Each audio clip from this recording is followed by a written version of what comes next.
જે પણ જીવ નિત્ય ભાગવતજીનો પાઠ કરે છે, ભગવાન હરિનું ચિંતન કરે છે,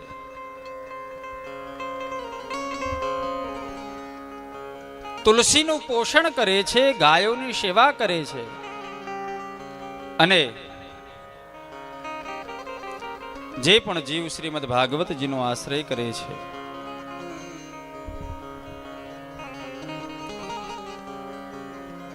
કહે છે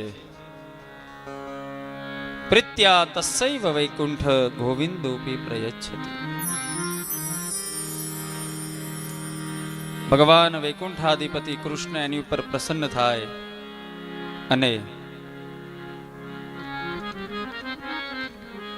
તેનું કલ્યાણ થાય છે.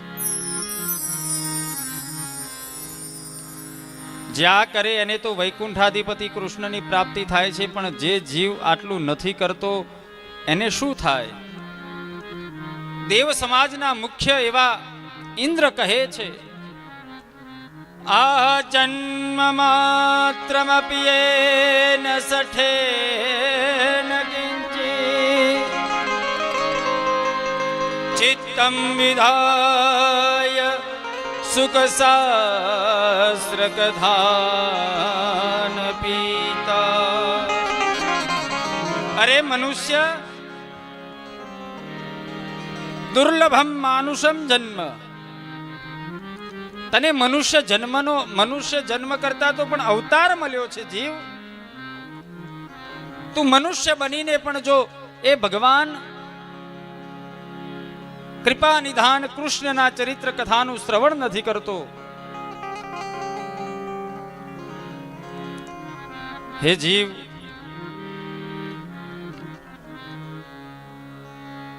જે જીવ જન્મે મનુષ્ય અવતાર ધારણ કરે અને એ જીવ જો કથાનું શ્રવણ નથી કરતો તો તે ચાંડાલવત છે.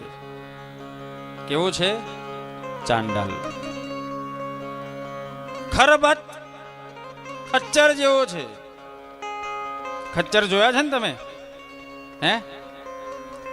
ઇન્દ્ર મનુષ્યની તુલના એની સાથે કરે છે જે જીવ ભગવાનની કથા નથી સાંભળતો.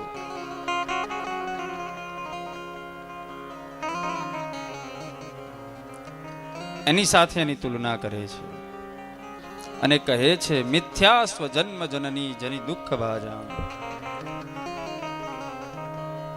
તે મનુષ્ય અવતાર લઈને પણ તારા માની કુખે તું જન્મ્યો, પણ તું જન્મ નથી લીધો, તે તારી માને કુખે તું ભાર રૂપ થયો છે.